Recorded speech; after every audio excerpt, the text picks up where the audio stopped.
Second. Hi, Matt. I think we've just got a notification from Zoom in an American voice, mate, to say this meeting's been recorded. How are you, pal? I'm okay, mate. You? Yeah, delighted to be joined by Matt, who, if you don't know him already, get to know him, is the England CP captain, had a stellar career with England, and yeah, looking forward to speaking to you, Matt, about that, and thanks for coming on, mate. Yeah, pleasure to be here, mate. I'm looking forward to talking to you. Yeah, I met you last week and I did a bit of networking at the Disability Sport Festival. Straight away, knew I needed to talk to this person, so I followed you on Twitter, and then we're gone from there, aren't we, pal? We have. Spot on. First of all, Joe, if you see them butterflies behind me, I'm in my daughter's room / my study, all right, that's all. Oh, it's all right, pal. I'm not bothered about that, and I'm sure the viewers and listeners aren't either, but I guess the first place to start is your first early memories of football and how your relationship with football blossomed, and sort of then stem to why you now play for England CP, or how your injury came about, firstly, before we get onto England CP and you start of your footballing journey or love for football before your injury. Yeah, spot on, mate. So my love of football came from my younger brother played it, funnily enough, before I even wanted to. I started playing football. He started playing football early on, and I'd go and watch him with my granddad, because it was my granddad who took us, you see, to his sessions. And then all of a sudden I thought, I'll get interested. I used to play footy, just not with a team.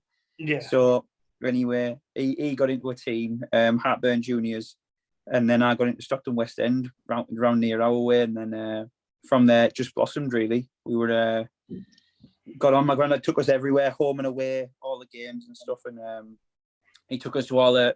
We didn't go to the Middlesbrough first team games. We used to go to the reserves, because back then the reserve setup was, if there was a new signing, they'd put him in the reserves a few weeks before to see how he was. So we got to see all the new signings coming through the reserves, ready for the first team. So that's how I got into football, really, and that's one of my earliest memories of football, really. And then Michael Owen scoring that goal against Argentina, that's what really got me going. Watched that. Oh yeah, it was a great run, wasn't it? It was that run and the finishing that's what got me in. And I think the following week I started with Stockton West End, which was my local team at the time. Could you tell you had an ability from when you first started, or? No, I was fast when I was a kid, really fast, and then I just managed to pick things up. People obviously will say that I was a good player. I'm a good player and all this, but in Northern League, I've played with some quality players, like lads who I look at and think, how have they not made it pro? And I think another day they probably would have. I played with some fantastic players, really, really top end players. Been fortunate enough to play in them sides with them. But yeah, it was good. It's a privilege, and that's how I got into the scene of like the non-league scene, really, of football.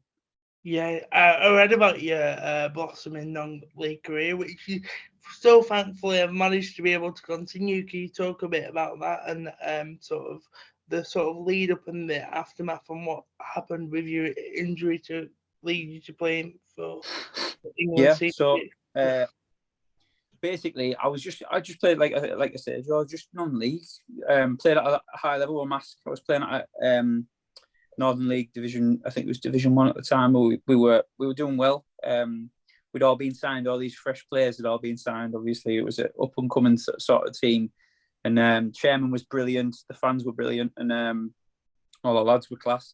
And yeah, we just hit the ground running. Really, went far in the Vars. Beat a load of big sides in the Vars. Then we played Southport, and we were beaten, unfortunately, in the first round proper. But it was a great deal for the fans and the club. And during that way, I got a knock to the nose, which separated just underneath my nose. So I had to go and get it glued. Didn't think anything of it. And then I was the only player that season up until my injury to play every minute of every game. So basically, I had that done, had it re-glued, and then just carried on playing for another must have been maybe 2 weeks. And all of a sudden, I'd just done a talk in a school, because I worked for a gym at the time with my friend.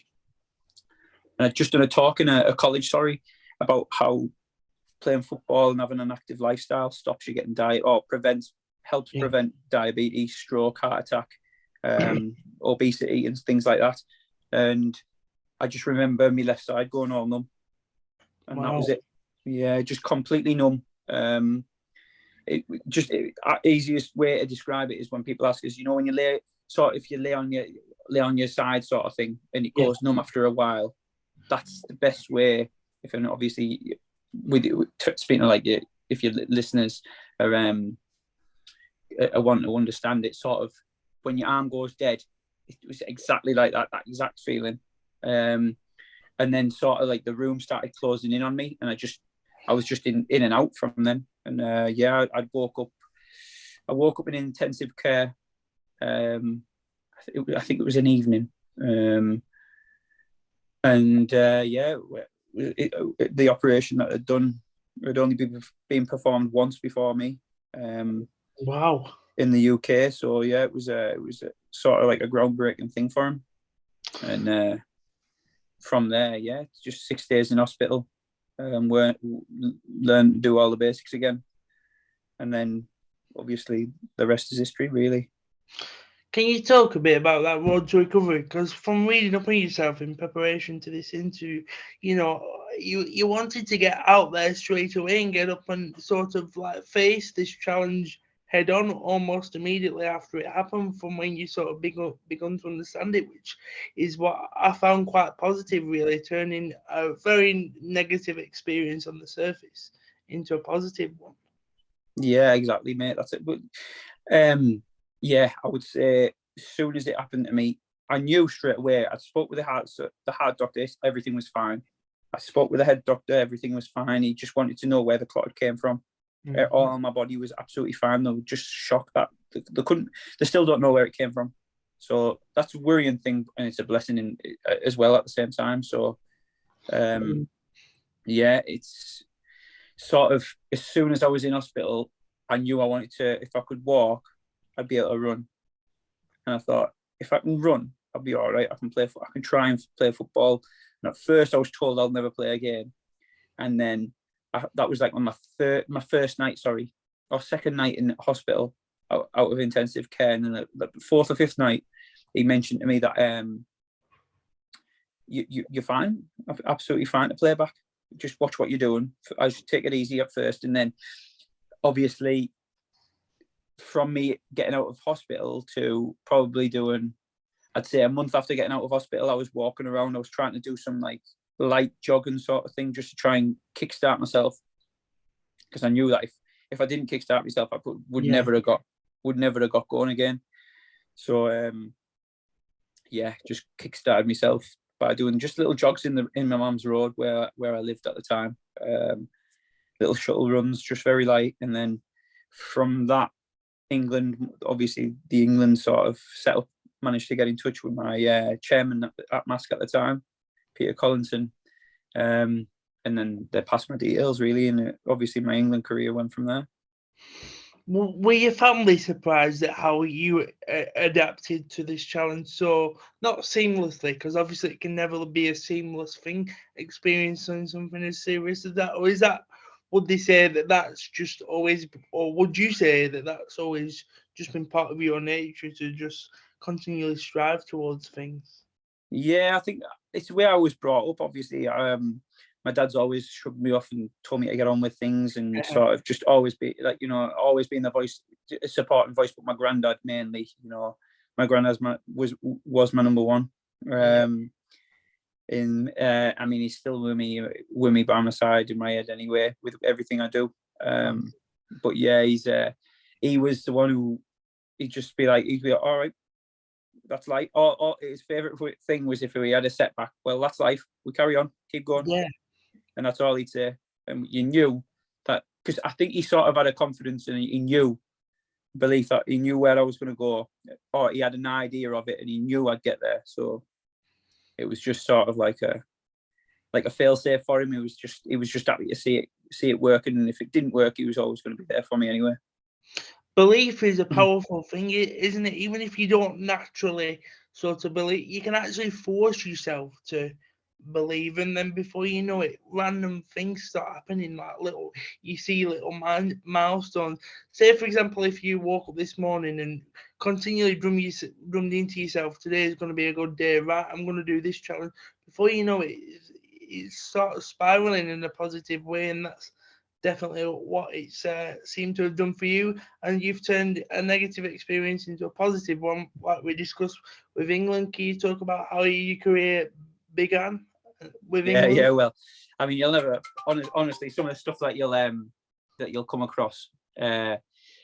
Basically, like I mentioned, my footy chairman got a call off Jeff Davis, who at the time was the head of the para sport with the FA at England. And anyway, I got a call. I was shopping in a supermarket, and I was walking around with my brother, and I got a phone call, and Peter Collinson was just like, "Matty, you're all right? Is everything okay?" I was in constant contact with him anyway, with him being the chairman and what had happened and stuff. And he said, "Oh, you're not going to believe this, but England have been on the phone." And I thought, "Shut up." I know. I thought he's winding me up here. So anyway, we were just like having a joke on the phone, and that was that. And he said, "Oh yeah." He said, and then obviously I had a joke, and he was like, "No, they have." He said, "I'll pass you a number." So I said, "All right, okay." He said, "But he'll ring you. He's called Jeff." That's all he told me. So I thought, okay. So then my phone rang it, and I went, "Yeah, all right." I went, "Who is it having a joke here?" And I put the phone down, and that was it. And it rang me back, but I missed it. And then I rang it again, and it was Jeff's wife answered it, and I said, "Oh, I'm ringing for Jeff." And she was like, so I heard her shout Jeff. Anyway, and I sort of clicked, sort of thing. I was thinking, "Oh, it might be legit here." So yeah, I spoke to him, and they were just about to fly. The CP team at the time, we were about to fly out to Portugal for their Euros, so in 2014. So I thought, "Oh, right." So I spoke to him, and he said, "What we'll do is, before we fly out, we want to get this nipped in the bud. We want to come and see you, do some tests, which is a classification test. Yeah. And then as soon as your classification test is over, we'll have a look, and we'll get someone, a fitness test, like a fitness bloke instructor, come down, check you out, and then we'll go from there." So that was that. Didn't have it. Asa there was the fitness coach at the time, came and tested me. I had a friendly at Nunthorpe for Marske United, and they were played, just find my feet again. And he came, tested me, and my granddad was there, and he said, "We'll be in touch," and that's it. Didn't hear anything for about a week or so. And then obviously I got another call off Jeff inviting me down to St. George. Would I like to come to St. George's Park and train with the first team? So I thought, yeah, absolutely, yeah, would I? And that's how I got on the ladder of playing for England. Really, that's literally how it went. It could have been make or break, because I could have just thought, "Oh, he's pulling my leg here." Mega story. It's often the case with people, that isn't it? When you receive these kind of phone calls, you usually expect your mate to be down over end of the phone, and when they finish speaking, start laughing. But yeah, mega story. You mentioned there about the testing process. Can you go into that at all? And what did they want to do background checks on your particular condition and certain parameters, etc.? Or yeah, so obviously for cerebral palsy football, you've got to be classified as it used to be a 5 to a 7, a 5 to an 8. Sorry, now it's a 1 to a 3. So your one's impaired in your legs. Yeah, that's me. So it's basically that's what your impairments are. And your 2s are myself, so it's hemiplegic, so it's one side of your body, so arm and a leg. Yeah. And your 3s are basically it's there. There's a big difference from yourself and mainstream, but it's slightly not as it's not as significant as a 2 or a 1. Your impairment. So that's how it's graded, basically. I've been a 2 since I came into the program, and since I played for England. So yeah, I mean, but the rules don't change, but the classification sort of their subject sort of change, and their what they're looking for sort of changes. In different categories they can change. So now it's going from a 1. You can have 1.5s, you can have 2, you can have 2.5s and a 3. So obviously we're going to be spaced out about them classifications, I think. Yeah. I was thinking about this earlier, actually, because it's 7-a-side, correct me if I'm wrong there. would you say it's more a technical game? Because obviously I coach seven-a-side football myself and do a lot of research on England football journey for me, football learning for my coaching job. And they say often there's some studies in the lesser size of squads and game types, 7v7, 3v3 and stuff, the more technical touches of the ball and the feel of the ball that you get. Is that something that you agree with, the smaller game? Yeah, it is. I think it's certainly a more fitness driven as well, Joe. Yeah. Just simply because there's 7 of yous and it's only brought in a little bit the pitch. Yeah. So it's a lot of ground to cover with the 7 of yous. Yeah. And well, you know yourself the size of the pitches can be, and it is more of a technical game because you don't want to give the ball away, because when you get it back, you don't want to be chasing about. And the top teams, ourselves, Ukraine, Russia, and Brazil, they all keep the ball well against the lower teams. And it's a chess game, really. Obviously, with what's happened inside in here, it didn't seem a chess game, but it was really, really. It was a close game, closer than the scoreline suggested, anyway. But yeah, I would say it's a really technical game. And the levels are coming up as well. The likes of Germany and Spain. Spain have gotten miles better. And it's good for the sport as well. More technical players are coming in because you can showcase it more, and it becomes people want to watch the games and look forward to the games more. Yeah. From my perspective, to learn from myself, from a coaching perspective, because I mentioned to you, I've just done my second level up of my coaching license and stuff. What do the training sessions differ at all? Do they tailor the practices to the needs of each player using the step principle, etc.? Does the practices that you do differ from Yeah, they do. So obviously, we'll set up in a normal game, but obviously with it being England, our impairments, we focus a lot on our impairments to make sure that that you are going to still use sort of your impairment, because we want to try and improve it and make it better. But I mean, the training sessions, we do like 3v3 sort of things, and we do shooting drills, and we do sort of technical passes, and just keep ball's the best thing in all walks of football. I think if you have a game of 6v6 keep ball, no goalkeepers, you've just got to keep the ball as long as you can. I don't think you can go wrong, because that's the best way to build up your technical ability and your awareness on the ball. And that's the sort of thing we do. We've been sort of, I don't mean this in a bad way, elder statesman of the squad, or the captain, should I say. I don't mean to sit you up, but is that something you want to perhaps have one eye on yourself in the future, coaching and maybe even managing one of the England setup teams one day? Yeah, Joe, I'd be lying if I said I didn't want to. I would love to be a coach and a manager one day, but I'm more like, I like the mentoring of the players and the younger players coming through. That's what I like to do. That's something I've always been strong about, because I feel on the field I've got a presence, and off the field I've sort of got a similar presence with the younger players that are coming up from the squad and into our team. And it's just nice to see, and just to speak to them and sort of give them a little bit of confidence, because I know what I needed when I was coming through, and I know that what I got given and what I needed, if I give that to some of the other lads, I'm sure that they'll have their chance to shine, and it'll be good for them to have an arm around the shoulder sort of thing, and just told when they're doing well and what they need to improve on.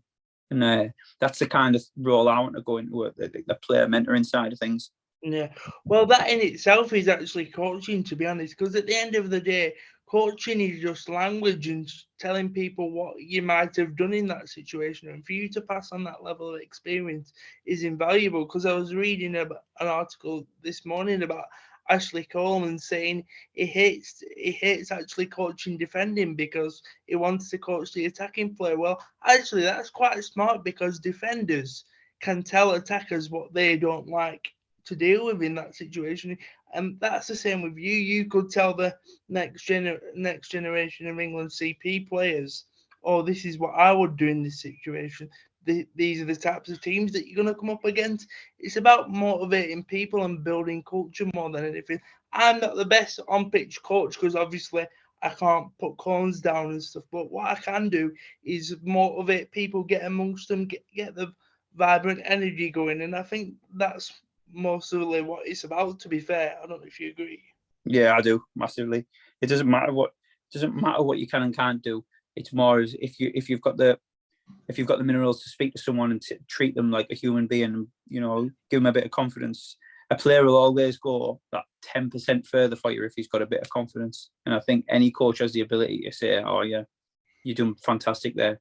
But there's some players, some coaches who just don't want to do that, and I think like you're not getting the full lifespan or ability out of players.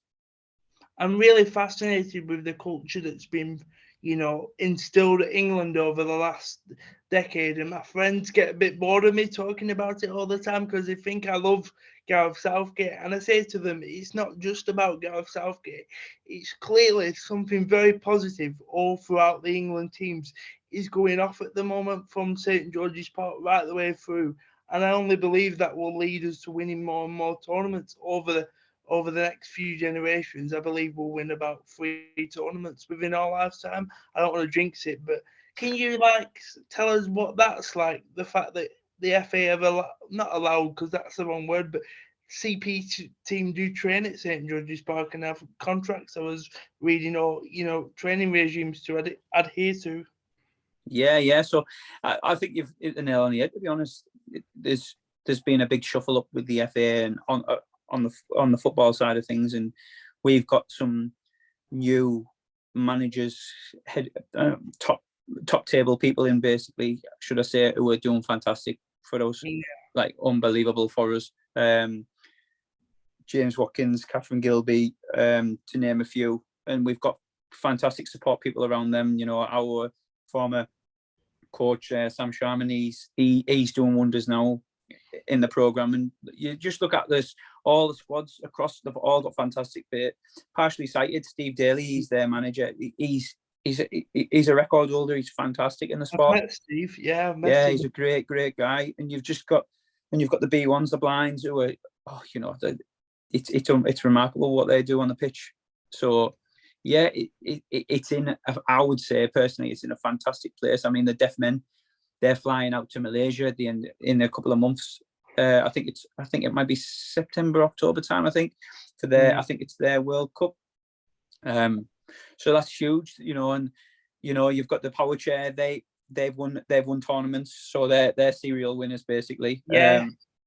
And we've just created history. So it's, you know, we're passing the baton on. Every team at the minute, fingers crossed, are all doing something remarkable within their games and teams. So yeah, it's unbelievable, really, what's going on, and it's just good to be part of, I think.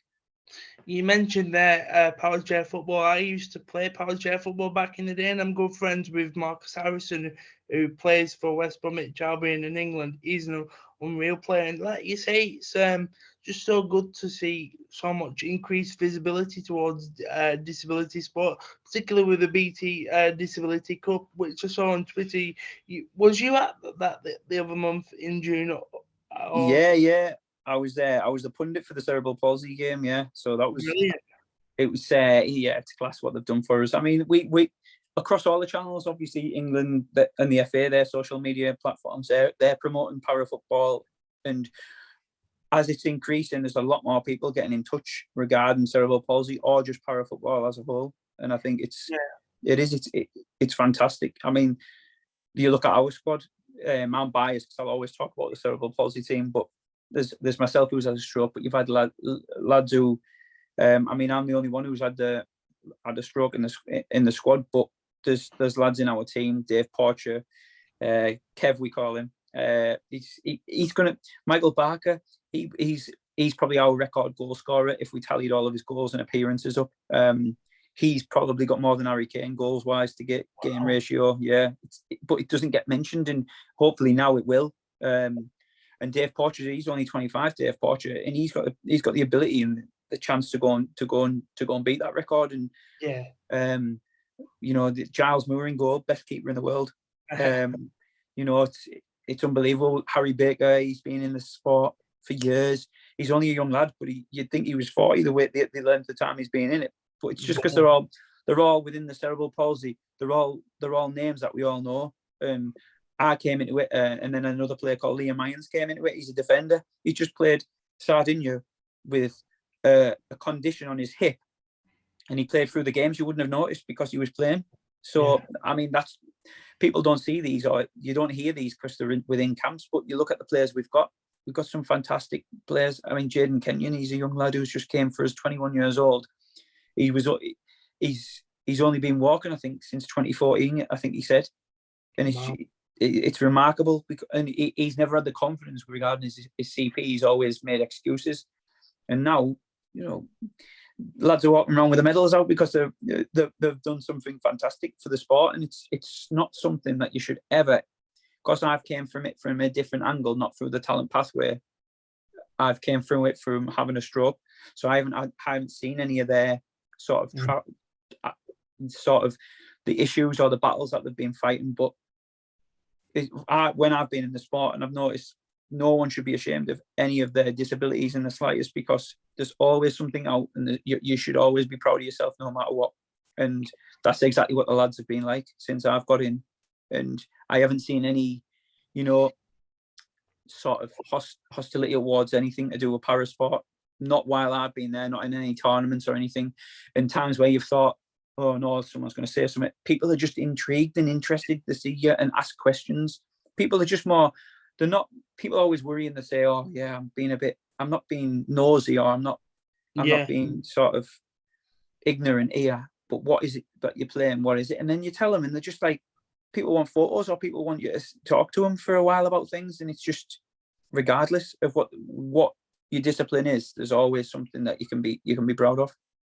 100%. I think I totally agree, because people might not believe me or feel like it's male bravado trying to brush it off.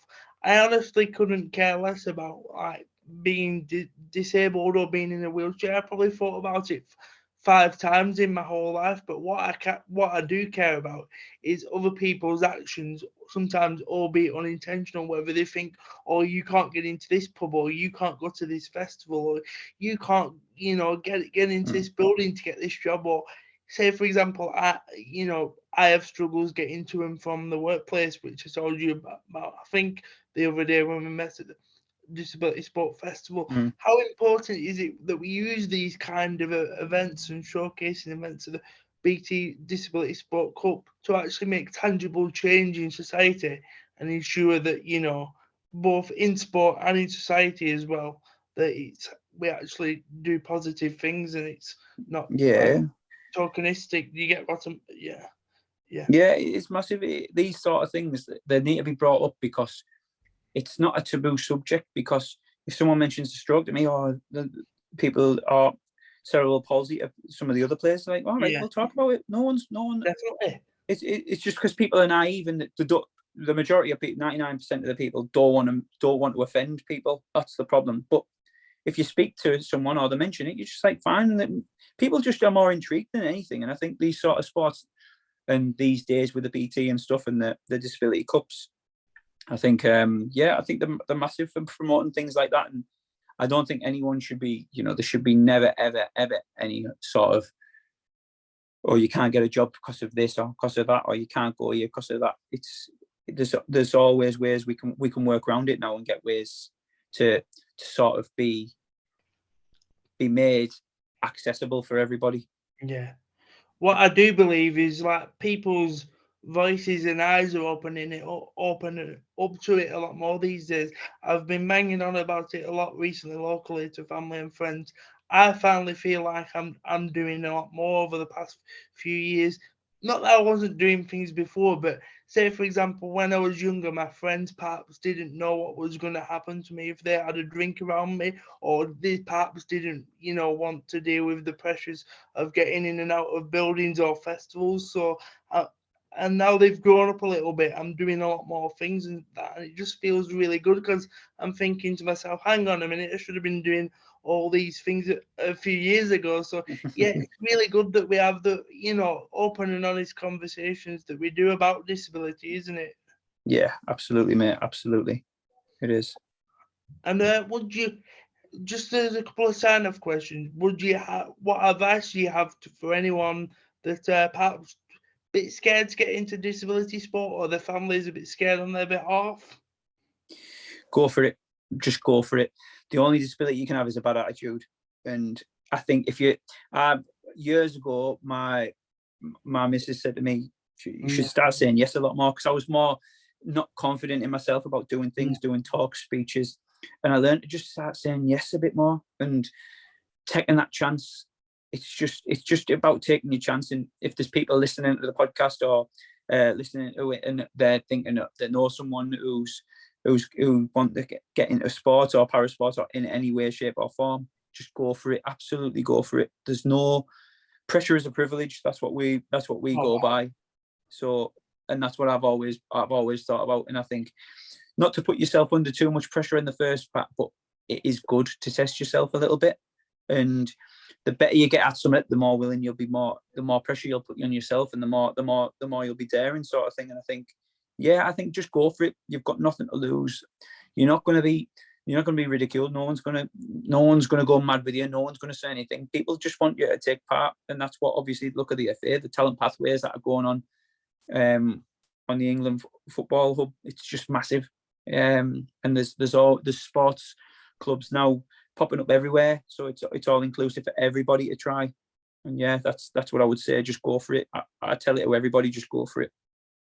That's a boss tagline. What I'm going to do to describe the episode, mate. Pressure is a privilege. It's been an absolute privilege to speak to you as well on the Wheel Talk Live podcast today, mate. Keep following this guy's journey because he's a top guy, and thanks for coming on, Matt. I'll end the recording and speak to you after I've pressed stop. Usually there's an awkward delay, but hopefully it won't. Cheers, pal. Not a bother. Cheers, mate.